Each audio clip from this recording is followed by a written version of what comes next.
आप सभी ने भारत का विजन को देखा है या हमारे आदरणीय प्रधानमंत्री के विजन को देखा है कि भारत को 2047 तक हमें एक विकसित भारत बनाना है।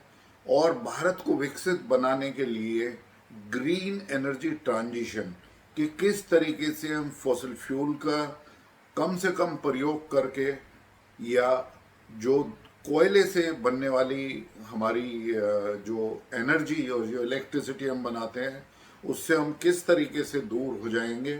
तो इसमें ग्रीन एनर्जी ट्रांजिशन का एक बहुत बड़ा रोल होने वाला है और इसी में आती है न्यूक्लियर एनर्जी।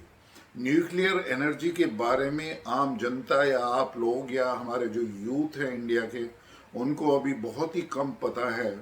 और एक टैग और जुड़ा हुआ है न्यूक्लियर एनर्जी का, वो है कि इससे रेडिएशन आती है। तो एक ये डर और इस तरीके का भी प्रभाव हमारी आम जनता में रहा है। और जो हमारे न्यूक्लियर पावर स्टेशन बने हैं उसके खिलाफ भी कुछ एक्टिविस्ट ने एजिटेशन किए हैं और एक ये फियर मॉन्गरिंग करी है टाइम टू टाइम हमारे प्रोजेक्ट्स को डिले करने के लिए, जो टोटली एक पॉलिटिकली मोटिवेटेड या दूसरे देशों से मोटिवेटेड इन एक्टिविस्ट के प्रोग्राम रहे हैं। तो आज मैं सिर्फ आपको बताना चाहता हूं कि भारतवर्ष में न्यूक्लियर एनर्जी का एक विकसित भारत को बनाने के लिए उसका हमारा क्या योगदान रहेगा, किस तरीके से अभी भारत ने एक अपना विजन दिया है न्यूक्लियर एनर्जी के बारे में, वो है 100 गीगावाट। 100 गीगावाट इलेक्ट्रिसिटी हम 2047 तक हमने एक टारगेट रखा है, एक लक्ष्य रखा है कि हम इतनी एनर्जी वो न्यूक्लियर पावर से बनाएंगे। तो ये किस तरीके से भारतवर्ष का हमारा एक न्यूक्लियर प्रोग्राम क्या है, कब ये शुरू हुआ, किसका कितना कंट्रीब्यूशन है और रेडिएशन से जुड़े हुए जो मिथ हैं, जो फियर है, उसको किस तरीके से दूर किया जा सकता है, किस तरीके से चरणों में हम अपने इस लक्ष्य को प्राप्त करेंगे। आज हमारे पास में कितनी न्यूक्लियर पावर हम प्रोड्यूस कर रहे हैं अपने एनर्जी कंजम्पशन में, उसका क्या योगदान है और किस तरीके से स्टेप बाय स्टेप में हम इस 100 गीगावाट एनर्जी को प्राप्त करेंगे। तो आप इस वीडियो के आखिरी चरण तक, अंतिम तक आप बने रहिए, तो आप इन्हीं सभी सवालों का जवाब आपको दिया जाएगा और आप देखेंगे कि किस तरीके से एक बहुत ही महत्वपूर्ण लक्ष्य भारत के सामने है और भारतवर्ष एक तरीके से एक बहुत बड़े खजाना जो है इस को प्राप्त करने के लिए भारत उसके ऊपर बैठा हुआ है और जो पूरी दुनिया में पूरा योगदान करेगा और ग्रीन एनर्जी ट्रांजिशन की तरफ को अपना लक्ष्य प्राप्त करेगा। तो इन सभी सवालों के जवाब आपको दिए जाएंगे। तो दोस्तों, सबसे पहले आप देखिए कि आज़ादी से पहले ही भारतवर्ष में एक तरीके से हमारे जो साइंटिस्ट थे, होमी जहांगीर भाभा, जिनको नॉर्मली भाभा के नाम से जानते हैं, वो बहुत ही वर्ल्ड क्लास न्यूक्लियर साइंटिस्ट थे और उन्होंने इससे पहले ही अपने पेपर जो है ना वो न्यूक्लियर एनर्जी के बारे में दे दिए थे और उनका जो मार्गदर्शन रहा है वो एक तरीके से भारतवर्ष में आज जो न्यूक्लियर एनर्जी पे जो रिसर्च हो रही है या हमारे जितने पावर स्टेशन हैं या हमारे जो न्यूक्लियर वेपन प्रोग्राम है, उन सभी के पीछे यदि सिर्फ एक आदमी को कहा जा सकता है तो डेफिनेटली होमी जहांगीर भाभा ही हैं, जो वो एक न्यूक्लियर एनर्जी के एक तरीके से फादर फिगर भारतवर्ष में है और बहुत ही ग्रेट साइंटिस्ट वो थे। जैसे ही भारतवर्ष आज़ाद हुआ तो हमारे DA atomic energy, department of atomic energy का भी हुआ और उससे पहले जो है ना आईएससी में जो है वो न्यूक्लियर एनर्जी का इंस्टीट्यूट ऑफ साइंस बेंगलोर में उसकी शुरुआत हुई। फिर उसके बाद में Tata institute of fundamental research, जिसमें हमें आदरणीय गोदरेज जी टाटा जो रतन टाटा के जो फादर थे, जो टाटा एक तरीके से व्यापारी थे, उनका बहुत बड़ा योगदान रहा है। उन्होंने Tata institute of fundamental research Homi Jahangir Bhabha की रिकमेंडेशंस पे उसको बनाया। फिर उसके बाद में डॉक्टर भामा ने किस तरीके से Bhabha atomic research centre BRC को बनाया, और इसी तरह से हमारा जो है एक जो कंसीव किया गया था प्रोग्राम होमी जागीर बाबा से, वो 3 स्टेज में इसको कंसीव किया गया। तो पहला था कि किस तरीके से हम न्यूक्लियर एनर्जी की शुरुआत करें। तो शुरुआत हुई भाभा एटॉमिक रिसर्च सेंटर के अंदर। सबसे पहला जो रिएक्टर लगा जिसको जीरो एनर्जी रिसर्च रिएक्टर, वो था अप्सरा। अप्सरा एक तरीके से open pool light water reactor था, और इस open pool light water reactor में जो फ्यूल आया था वो थोड़ा सा 2-3% एनरिच यूरेनियम था। वो यूके उस टाइम इंग्लैंड से या ब्रिटेन से आया था, और उसमें हमारी शुरुआत हुई एक्सपेरिमेंट करने की। उस टाइम सोचा गया, ब्रिटेन ने भी शायद इसलिए वो हमें एनरिच फ्यूल दिया था इसको चलाने के लिए। उन्होंने सोचा भी नहीं था कि भारतवर्ष जो है, जिस तरीके से वो भारतवर्ष को एक पिछड़ा हुआ देश और बिल्कुल एक तरीके से गरीब देश जो है ना, लूटपाट के बाद जो है ना बना कर गए हैं, वो न्यूक्लियर एनर्जी में इस तरह की प्रोग्रेस कर जाएगा। लेकिन होमी जागीर बाबा के नेतृत्व में जिस तरीके से हमारे साइंटिस्ट का सिलेक्शन क्राइटेरिया हुआ, किस तरीके से Tata institute of fundamental research और फिर जो है वो साइंटिस्ट बाबा एटॉमिक रिसर्च सेंटर के, उनका योगदान रहा। तो अप्सरा रिएक्टर के बाद में फिर दूसरे रिएक्टर शुरू हुए। फिर हमारा जो है ना न्यूक्लियर एनर्जी में कोऑपरेशन हुआ। तो कनाडा ने हमें कांडू टाइप रिएक्टर दिया, सीरस रिएक्टर। ये भी एक तरीके से रिसर्च रिएक्टर था, और जिसमें जो यूरेनियम था वो भी कनाडा ने हमें दिया था। लेकिन उसमें महत्वपूर्ण बात ये थी कि 40 मेगावाट का। तो सबसे पहले तो मैं आपको बता दूं कि 1 मेगावाट जो है वो 1000 वाट के बराबर है, 1 गीगावाट जो है वो 1000 मेगावाट के बराबर है। ये आपको समझना पड़ेगा। और जहां पर मैं 1 मेगावाट इलेक्ट्रिकल करूंगा, इसका मतलब है कि न्यूक्लियर एनर्जी जो प्रोड्यूस कर सकती है 1 मेगावाट इलेक्ट्रिकल। तो मैं आता हूं फिर उसी पे। तो दूसरा रिसर्च रिएक्टर आया, कांडू टाइप रिएक्टर सीरस, जो रिसर्च के लिए प्रयोग होता था। तरह तरह के आइसोटॉप्स उसमें प्रोड्यूस होते थे रिएक्टर के अंदर। तो वो भी एक्सपेरिमेंट के लिए हमें साइंटिस्ट को बहुत ही रिच एक्सपीरियंस मिला। और उससे एक और चीज़ मिली कि उस रिएक्टर के अंदर जो है ना वो एनरिच यूरेनियम से वो प्लूटोनियम का भी एक तरीके से उसमें बनना शुरू हुआ, और वो हमारे एक न्यूक्लियर वेपन प्रोग्राम के लिए भी बहुत ही अच्छा रहा। लेकिन उसके बाद में हमने यूएसए के कोलैबोरेशंस में एक एक तरीके से हमने लाइट वाटर रिएक्टर तारापुर में एस्टेब्लिश किया 220 मेगावाट का, और वो आज भी चल रहा है। तो वहाँ पर भी एनरिच यूरेनियम जो है वो हमें अमेरिका से आया। आजकल तो हम यूरेनियम काफ़ी जगह अपने जो प्रेशराइज हैवी वाटर रिएक्टर हैं उनको चलाने के लिए काफ़ी देशों से हम ले रहे हैं। लेकिन मैं वहीं पे फिर आता हूँ कि तारापुर एटॉमिक पावर स्टेशन में जो हमारा साइंटिफिक कोलैबोरेशन हुआ, वो यूएस और यूएस के हेल्प से हमने जो है ना तारापुर में, एक तरीके से बॉम्बे के 2-2.5 घंटे का रास्ता है, तारापुर में हमने अपना लाइट वाटर रिएक्टर, जिसमें हमने शायद 2 से 5% या 6% हमने एनरिच्ड यूरेनियम का प्रयोग उसमें किया। तो इस तरीके से हमारी जर्नी शुरू हुई। फिर उसके बाद में हमने और एक एक्सपेरिमेंटल रिएक्टर बनाया, जब हम कांडू रिएक्टर, जो सीरस की टेक्नोलॉजी हमारे पास थी, और उसकी हमने कैपेसिटी को 100 मेगावाट तक हम लेकर गए। और उसमें भी जो एनरिच फ्यूल जो हम यूज़ कर रहे थे, उसमें हमें कुछ स्टॉक पाइल जो है ना वो प्लूटोनियम की मिली, और फिर वो हमारा एक तरीके से प्रोग्राम शुरू हुआ न्यूक्लियर वेपन्स की तरफ को। तो इस तरीके से होमी जागीर बाबा ने एक 3 स्टेज की कल्पना करी थी कि हमारा न्यूक्लियर प्रोग्राम ऐसा होगा, और वो भी आज़ादी से पहले और आज़ादी के एकदम बाद में उन्होंने काफ़ी स्टेप्स लिए कि इसमें हमें आगे बढ़ना है। लेकिन एक कमी रही कि एक तरफ होमी जागीर बाबा को टाटाज ने काफ़ी हेल्प करी, Tata institute of fundamental research, और फिर बीआरसी को भी एस्टेब्लिश करने के लिए शायद उन्होंने कुछ फाइनेंशियल सहायता दी थी।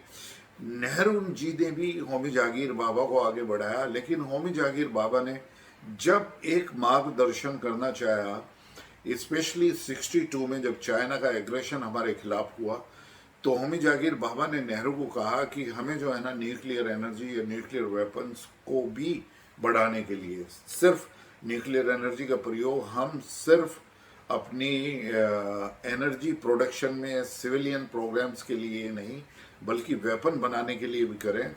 तो उस टाइम नेहरू जी का उनको सहयोग नहीं मिला। तो इस तरीके से हमारे न्यूक्लियर प्रोग्राम को, न्यूक्लियर वेपन प्रोग्राम को बनाने के लिए हमें थोड़ी सी एक तरीके से बैक सीट लेना पड़ा और वो एक रुकावट आई। और आपने देखा होगा कि होमी जागिर बाबा की किस तरीके से क्लैंडस्टाइन तरीके से, जो आज भी नहीं पता चला है, वो एक प्लेन क्रैश में उनकी डेथ हुई 1966 में, जो हमारे लिए एक बहुत बड़ा सेटबैक था हमारे प्रोग्राम के लिए। लेकिन धीरे धीरे हम उसमें आगे बढ़े। फिर एक और होमी हमारे न्यूक्लियर प्रोग्राम में है, होमी सेठना, जो बीआरसी के डायरेक्टर भी बने। और उसके बाद में सब्सिक्वेंटली काफ़ी greater like doctor Raja Ramanna, Anil ककोडका और मैनी अदर्स जो है ना वो बीआरसी के डायरेक्टर और चेयरमैन बने डिपार्टमेंट ऑफ एटॉमिक एनर्जी के, और कह सकते हैं secretary of atomic energy, reporting to the minister of state science and technology, reporting to state minister, sorry, reporting to honourable prime minister. तो इस तरीके से हमारा धीरे धीरे प्रोग्राम शुरू हुआ। फिर 1971 वॉर में हमने जिस तरीके से पाकिस्तान के खिलाफ हमारे वॉर हुए और जिस तरीके से पाकिस्तान के खिलाफ, जो पाकिस्तान ने हमारे खिलाफ प्रॉक्सी वॉर, और जिस तरीके से 1947-48 में ही उन्होंने एक तरीके से हमला किया था जम्मू कश्मीर में। फिर 1965 में उनके खिलाफ हमें वॉर लड़ना पड़ा, 62 में हम चाइना के खिलाफ। तो 1971 वॉर में जब हमने बांग्लादेश को आज़ाद किया, तो उसके बाद में इंदिरा गांधी जी को लगा कि अब जो होमी जागिर बाबा का जो सपना था कि भारतवर्ष को किसी न किसी तरीके से अपने सिविलियन प्रोग्राम्स के साथ साथ जो है ना हमें आगे बढ़ना पड़ेगा अपने न्यूक्लियर वेपन्स प्रोग्राम में। तो हमने 1974 में एक्सप्लोजन किया और उसमें भी हमने बताया कि ये एक्सपेरिमेंटल पर्पसेस के लिए है। लेकिन उसके बाद जिस तरीके से पूरी दुनिया में तहलका मचा, क्योंकि सारे ही एडवांस कंट्रीज जो हैं वो न्यूक्लियर वेपन प्रोग्राम को सिर्फ अपने तक ही सीमित रखना चाहते थे। वो एक तरीके से हेजमनी जो यूएसए की थी उसके अकॉर्डिंग वो चाहते थे कि इस टेक्नोलॉजी को जो है वो विकसित देशों तक नहीं जानी चाहिए। और आपने देखा है कि सेकेंड वर्ल्ड वॉर के अंदर ही एक तरफ जर्मनी जो है वो अपने न्यूक्लियर वेपन बनाता रह गया, लेकिन दूसरी तरफ जो है ना यूएसए ने अपने न्यूक्लियर वेपन बना के हिरोशिमा नागासाकी जापान के 2 शहरों पे जो है ना अपने न्यूक्लियर वेपन का प्रोग्राम किया, जिनकी जो यील्ड थी वो करीब 10 किलो टन के आसपास थी। और वो उन्होंने इन 2 सिटीज को जिस तरीके से नेस्त नाबूद किया, तो उसके बाद में ना कि सिर्फ जापान के नागरिकों को पर पूरे विश्व के नागरिकों को इसमें एक न्यूक्लियर वेपन्स की तरफ को खौफ पैदा हुआ। और इस तरीके से न्यूक्लियर वेपन की जर्नी जो है वो लिमिटेड रही विकसित देशों तक ही, क्योंकि वो नहीं चाहते थे कि इसका प्रयोग किसी भी विकसित देश में। लेकिन हमने 1974 में किया। उसके बाद में हमारे खिलाफ काफ़ी सैंक्शन जो है ना यूएस ने और सारे यूरोपियन यूनियन के देशों ने, एडवांस कंट्रीज़ ने काफ़ी सैंक्शन हमारे खिलाफ ली। लेकिन हम अपने न्यूक्लियर एनर्जी के प्रोग्राम में धीरे धीरे आगे बढ़ते ही गए। फिर हमने अपना इंडिजिनस प्रोग्राम शुरू किया। फिर मैं आऊँगा वापस कि क्या हमारा 3 स्टेज प्रोग्राम था होमी जागिर बाबा का। उन्होंने कहा कि हमारा इंडिजिनस प्रोग्राम ऐसे होना चाहिए कि पहले हम अपने खुद के design pressurise heavy water reactor बनाएंगे, क्योंकि वो काफ़ी सेफ रहते हैं और हमारे पास में जो है ना वो यूरेनियम की मात्रा काफ़ी कम है। और उसमें प्रेशराइज हैवी वाटर रिएक्टर में जो है ना 2-3% भी यदि हमारी एनरिचमेंट है तो बहुत अच्छा है। लेकिन ये सभी नेचुरल यूरेनियम से चलते हैं। नेचुरल यूरेनियम हमारे यहाँ पर काफ़ी एबंडेंस में नहीं है, लेकिन फिर भी काफ़ी मात्रा में है। तो हम इस नेचुरल यूरेनियम का जब प्रयोग करते हैं PHWR में, उसकी कोर में जो हम अपनी रोड स्थापित करते हैं, तो उन रोड्स को स्थापित करने के लिए क्या होता है कि नेचुरल यूरेनियम में जो फिसाइल यूरेनियम है, यूरेनियम के दो पार्ट हैं, एक है 232, एक है 230, एक 235 एंड 238। तो U235 जो फिसाइल मटेरियल है जिसके द्वारा फिशन की रिएक्शन होती है, वो आप समझ सकते हैं कुल 7 पार्ट है 1000 पार्ट में। इसका मतलब 993 पार्ट्स जो है वो U238 है, जो बिल्कुल भी फिसाइल नहीं है, लेकिन वो जो फिसाइल है वो U235 है और वो सिर्फ 7 पार्ट है। तो आप देखिए कि कितनी कम जो है एक तरीके से जो उनकी कैपेसिटी है उसमें जो है ना एक तरीके से 7 मेगावाट पर डे एक तरीके से है। यदि इसमें हम एनरिच यूरेनियम की परसेंटेज को बढ़ाते हैं तो वो बढ़कर यदि 50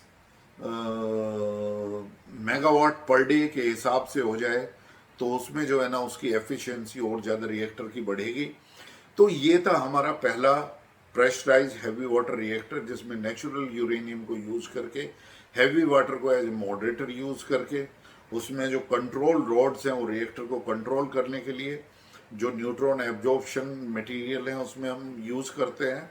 और ये काफ़ी सेफ रिएक्टर है और इस टेक्नोलॉजी को हमने परफेक्ट किया। तो तारापुर के बाद में भारत ने एक सीरीज शुरू करी PHWR की, जो 220 मेगावाट के हमारे रिएक्टर हैं और वो काफ़ी जगह पर हमने लगाए, जैसे रावतबाटा राजस्थान में, नरोरा एटॉमिक पावर स्टेशन वो उत्तर प्रदेश में है, काकरपार जो है वो गुजरात में है, इसी तरीके से कल्पाका में एटॉमिक पावर स्टेशन, और एक जगह और है जो मैं भूल रहा हूँ। तो इस तरीके से हमने 220 मेगावाट के प्रेशराइज हैवी वाटर रिएक्टर से अपनी शुरुआत करी।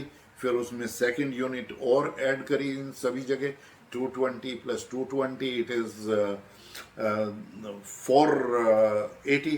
और इस तरह से इन सभी कोलैबोरेशंस में हमारा रशिया का कोलैबोरेशंस बहुत ही हमारे साथ रहा। फिर उसके बाद में जो है ना 500 मेगावाट के रिएक्टर्स लगाए गए ये 440 के बाद में, और उनको परफेक्ट करने के बाद में अब जो हमारे रिएक्टर्स हैं वो रशिया के कोलैबोरेशंस में जो हैं, वो तमिलनाडु में जो है, दूसरी जगह वो हमारे आए हैं प्रेशराइज हेवी वाटर रिएक्टर जो 700 मेगावाट के हैं।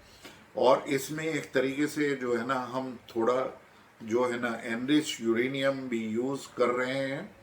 और एनरिच यूरेनियम आप सोचिए, अभी तो हम 5-7% पे या नेचुरल यूरेनियम से, यदि हम उसमें 20% तक जो सिविलियन न्यूक्लियर प्रोग्राम में अलाउड है इंटरनेशनल कन्वेंशन के अकॉर्डिंग, यदि उसमें 20% एनरिच यूरेनियम यूज़ करते हैं तो उसकी यील्ड जो है ना और ज़्यादा वो बढ़ जाएगी और उसकी एफिशिएंसी बहुत ही अच्छी हो जाएगी। तो इस तरीके से पहली जो हमारी स्टेज थी ये थी कि जिसमें हम जो है ना जो हमारी वेस्ट बचेगी उसको हम रीप्रोसेस करेंगे। तो उसमें क्या होगा कि जो यूरेनियम 238 था उसमें काफ़ी मात्रा में जो है ना वो कन्वर्ट हो गया था एक तरीके से प्लूटोनियम में, और उसका प्रयोग जो है ना वो हम न्यूक्लियर वेपन प्रोग्राम में हम कर सकते हैं। तो ये श्रृंखला हमारी चलती रही। फिर ज़रूरत पड़ी 1998 में कि हमें अपने जो न्यूक्लियर वेपन्स हैं उनकी यील्ड चेक करने के लिए, उनकी एफिशिएंसी को चेक करने के लिए और फर्दर ग्रेजुएशन करने के लिए हम कैसे थर्मो न्यूक्लियर, बिकॉज सभी एडवांस कंट्रीज जो हैं उन्होंने NPT लगा दी, नॉन प्रोलिफरेशन ट्रीटी लगा दी थी, और एक न्यूक्लियर सप्लाई ग्रुप बना दिया था जिसमें भारतवर्ष का कोई स्थान नहीं था। तो भारतवर्ष ने फिर एक एक्सपेरिमेंट किया और जिसमें चाहे वो यील्ड कितनी भी कम रही हो, लेकिन वहाँ पर हमने अपना एक तरीके से थर्मो न्यूक्लियर बॉम्ब या फ्यूजन बॉम्ब आप कह सकते हैं या हाइड्रोजन बॉम्ब आप उसको कह सकते हैं, जिसमें पहला ट्रिगरिंग जो है ना वो फिशन के द्वारा ही होता है और फिर फ्यूजन होता है। तो उसकी डिस्ट्रक्शन पावर जो है ना वो कई हजार गुना और लाख गुना हो जाती है जो नॉर्मल फिशन एक तरीके से बॉम्ब हैं 10 किलोटन के, और उनकी डिस्ट्रक्शन पावर भी इतनी है। तो आज हमारे पास में, I do not know how many we are having, लेकिन जो सोशल मीडिया में या जो ओपन सोर्स में जो इंफॉर्मेशन है कि हमारे पास में भी 150 से ज़्यादा है, 160, 170 या 200 तरह तरह के जो है ना न्यूक्लियर वेपन्स हमारे पास में है। But we have perfected the technology, I can make that statement. तो इस तरीके से हमारी जो यात्रा शुरू हुई, तो एक चरण हमारा खत्म हुआ। अब दूसरा जो चरण था वो ये है कि हमारे पास में यूरेनियम तो कम है, और नेचुरल यूरेनियम आज हमारे पास में रीप्रोसेसिंग प्लांट हैं, जो वेस्ट निकलती है हमारे PHWR से या रिसर्च रिएक्टर से, हम उसमें प्रोसेस कर सकते हैं। एनरिचमेंट ऑफ यूरेनियम की भी फैसिलिटीज़ हमारे पास में है, और उसको प्रोसेस करके जो वेस्ट बचती है उस वेस्ट को डिस्पोजल करने के लिए भी हमारे पास में ग्लास मैट्रिक्स में विट्रिफिकेशन की बहुत ही एडवांस टेक्नोलॉजीज हैं। और हम कह सकते हैं कि भारतवर्ष आज किसी से भी पीछे पूरे वर्ल्ड में न्यूक्लियर टेक्नोलॉजी में बिल्कुल नहीं है। हमारी रिसर्च बिल्कुल अपफ्रंट और इक्वल टू एवरीवन है। तो दूसरी जो स्टेज थी जो हमें बाबा ने कंसीव करी थी कि भारतवर्ष के पास में थोरियम 232 एक तरीके से ये फर्टाइल मटेरियल है, फिसाइल मटेरियल नहीं है, पर ये बहुत ही अबंडेंस में पाया जाता है तमिलनाडु के बीच में, आंध्रा उड़ीसा के बीच में। और इसकी जो मात्रा है वो भारतवर्ष के पास में इतनी है कि, या केरला के बीच में भी पाया जाता है कि एक तरीके से वाइट सिल्वर जैसे मटेरियल को यदि हम एक्सट्रैक्ट करें उस सैंड बीच पे जो बिखरा हुआ है, वो नियर अबाउट 30% to 40% पूरे वर्ल्ड का जितना डिपॉजिट है थोरियम का, वो भारतवर्ष के पास में है। तो हमें थोरियम को कैसे यूज़ करें, तो फिर अब एक कंसेप्ट शुरू हुई है फास्ट ब्रीडर रिएक्टर। तो फास्ट ब्रीडर रिएक्टर में हम लोग जो है ना फिसाइल मटेरियल को, यूरेनियम को यूज़ करते हैं, और एनरिच्ड यूरेनियम को हम यूज़ कर रहे हैं, और उसके जो है ना एम्बेडिंग कर रहे हैं हम थोरियम से। तो what happens in second stage that I think 500 megawatt reactor जो है वो बिल्कुल बन के आएगा, और advance pressurise heavy water reactor का भी हमने शुरुआत की थी एक कामनी रिएक्टर से जो नियर अबाउट 30 किलोवाट का था उसमें। और हमने एक और एक्सपेरिमेंट किया है कि जब न्यूक्लियर कोर, जब हम एक न्यूक्लियर रिएक्टर के अंदर अपनी रोड, फ्यूल रोड लगाते हैं, तो जब उसका स्टार्ट करते हैं तो शुरू में क्या होता है कि सेंटर में ज़्यादा एनर्जी बनती है, और उसके जो है ना पेरिफेरियल में एक तरीके से कम है। तो इसका रीडिस्ट्रीब्यूशन करने के लिए जो है ना हमने डेप्लेटेड यूरेनियम का भी यूज़ किया, और उसमें एनरिच्ड यूरेनियम का यूज़ करके, तो जैसे ही रिएक्टर को कमीशन करते हैं, शुरुआत करते हैं, स्टार्टअप करते हैं, तो हमें एफिशिएंसी काफ़ी अच्छी मिलनी हो जाती है। और तो इलेक्ट्रिसिटी का हम आज हमारे पास में यदि हम लगाएं कि सेकंड स्टेज तक आते आते हमें जो है हमारी कितनी कैपेसिटी है, वो हमारी जो कैपेसिटी है वो शायद 24 हमारे ऑपरेशनल रिएक्टर्स जो है ना ऑपरेशनल्स हैं, जो प्लांट है न्यूक्लियर प्लांट, और उनकी जो कैपेसिटी है वो है करीब 8800 मेगावाट। तो 8.8 गीगावाट इलेक्ट्रिकल आज हमारी ये कैपेसिटी है। और जो हमारा विजन है, भारत का जो विजन, जो प्रधानमंत्री जी ने विजन रखा है विकसित भारत 2047 तक, तो हमारा विजन है कि हम 100 गीगावाट, तो 100 गीगावाट को हम किस तरीके से करेंगे ये हम कर सकते हैं। एक तो हमारी स्टेज जो हमारे रिएक्टर हैं अब जो 700 मेगावाट हैं, उन उसकी चेन को हम शुरू करें, और दूसरा EDF फ्रांस के साथ में हमने किया है, जहां पर शायद 1400 मेगावाट इलेक्ट्रिकल के जो रिएक्टर यूनिट्स हैं वो महाराष्ट्र में आएंगी। तो जो हमारी इस तरीके से 1700, 1400 मेगावाट के हैं, इसके हम शुरू रखेंगे, क्योंकि 100 गीगावाट के लिए यदि हम 1000 के, तो सिर्फ 100 ही रिएक्टर हमें यूज होंगे, और यदि 700 के हैं 700 मेगावाट के हैं तो हमें करीब 130 या 140 के आसपास रिएक्टर हैं। लेकिन यदि हम SMR कंसेप्ट को हम लेते हैं 220, तो उसकी रिएक्टर की संख्या जो है ना बढ़ती जाएगी, और जगह जगह जो है ना, जो कुछ प्लेस के कंस्ट्रेंट्स रहते हैं, जो ज़मीन की ज़रूरत पड़ती है, जो कूलेंट के लिए पानी की ज़रूरत पड़ती है, तो अभी हम ग्रेजुएट कर रहे हैं। तो शायद हमारा पहला FBTR, fast breeder fast reactor, fast breeder reactor, prototype fast breeder reactor हमने शुरू किया था पहले, काफ़ी 40 मेगावाट का। उससे हम जो अब एक्सपेरिमेंटल हमारा जो रिएक्टर है वो उसको हमने उसको एक तरीके से फ्यूल की लोडिंग उसमें कर दी है, और उसमें हम यूज कर रहे हैं एनरिच यूरेनियम। और जो डेप्लीटेड यूरेनियम को हमने यूज़ किया था उसका भी एनरिचमेंट जो है ना वो रीप्रोसेसिंग प्लांट के द्वारा हमें प्राप्त हो चुका है। तो सेकंड स्टेज के बाद में हमें जो है वो काफ़ी मात्रा में एक तरीके से थोरियम जो है वो इन फास्ट ब्रीडर रिएक्टर के थ्रू कन्वर्ट हो जाएगा 233 में, जो U233 एक फिर से फिसाइल मटेरियल हमें बहुत ही मिल जाएगा, और ये काफ़ी एबेंडेंस में मिलेगा। और जो प्लूटोनियम 238 है जो कन्वर्ट होगा प्लूटोनियम में, वो प्लूटोनियम भी एक तरीके से जो है ना फ्यूल के वो थर्ड स्टेज में हम उसको यूज़ करेंगे, या उसको जो है ना हम एक्सट्रैक्ट भी कर सकते हैं, या हमारे वो एक तरीके से फ्यूल को बर्न आउट करने में भी काम आ जाएगा। और उसका ये हुआ कि जो थोरियम बेस्ड रिएक्टर है उसमें जो रेडियो एक्टिव सब्सटेंस है उसकी मात्रा काफ़ी, और ये काफ़ी सेफ रहेंगे, इनहेरेंट सेफ्टी फीचर्स इसमें काफ़ी रहेंगे। तो ये हमारी सेकंड स्टेज है। और सेकंड स्टेज से जो हमें 233 यूरेनियम 233 मिलेगा, उससे थर्ड एडवांस जो हमारे advance pressurise heavy water reactor है, जहाँ पर हम उनकी यील्ड को जो है ना वो एक तरीके से 1000 मेगावाट और या PHWR ऑफ 1400 मेगावाट हम यूज़ कर सकते हैं। जो भारत स्मॉल मॉड्यूलर रिएक्टर या भारत मॉड्यूलर रिएक्टर जो है वो हमारे पास में ऑलरेडी एक परफेक्टली टेक्नोलॉजी है 220 मेगावाट के PHWR, जिसमें हम नेचुरल यूरेनियम यूज़ कर सकते हैं।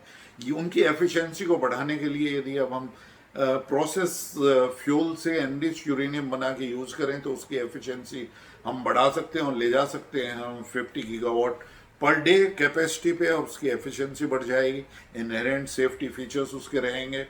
और एक तरीके से ये जो हमारी थर्ड स्टेज जो कंप्लीट होगी वो जब होगी जब फास्ट ब्रीडर रिएक्टर के द्वारा जब हम थोरियम को काफ़ी एम्बेड करेंगे और उसको जो है ना हम फर्टाइल मटेरियल को जो है ना थोरियम को हम कन्वर्ट कर देंगे 233, और वो हमारे यूज होगा advance pressurise heavy water reactor में बाद में, और उसकी एनरिचमेंट को बढ़ाया जा सकता है।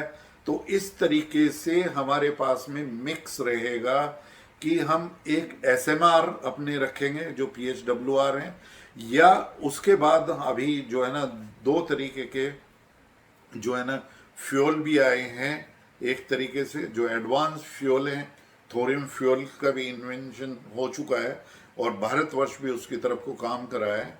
वो एक तरीके से हालू है, और एक दूसरा और थोरियम बेस्ड जो है ना फ्यूल बना है जिनका हम भी यूज कर सकते हैं, जिसमें हम मोल्टन सॉल्ट रिएक्टर्स में जो है ना जो thorium based molten salt reactor है उनका भी हम एक तरीके से आगे बढ़ा रहे हैं, जो हमारे इस न्यूक्लियर विजन में हमारे प्रोग्राम में रहे।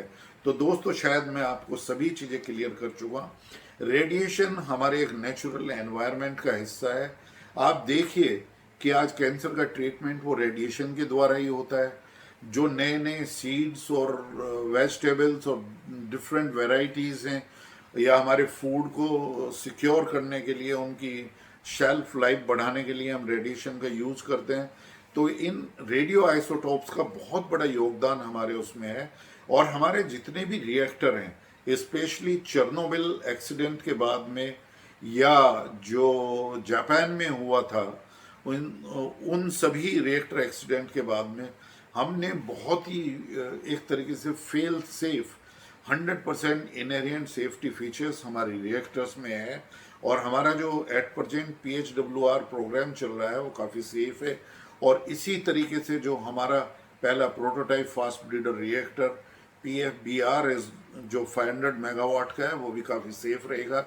और उसके बाद जो है वो हमारे थोरियम बेस्ड वो मोल्टन सॉल्ट रिएक्टर या advance pressurise heavy water reactor वो डेफिनेटली सेफ रहेंगे। और उससे जो वेस्ट बचेगी वो बहुत ही काफ़ी मिनिमम होगी। और उसमें भी आइसोटोप ऐसे होंगे जिनका हाफ लाइफ पीरियड बहुत ही कम होगा, तो उन कुछ ही 100 ईयर्स होगा, तो उनके स्टोरेज में भी हमें जो है ना काफ़ी सहूलियत मिलेगी। तो मेरे ख्याल से मैंने आज सारी चीज़ें जो है ना ये आपको थोड़ा सा आपको इसके बारे में ज्ञान दिया है। आप इस पे आपके कमेंट आने बहुत ज़रूरी हैं।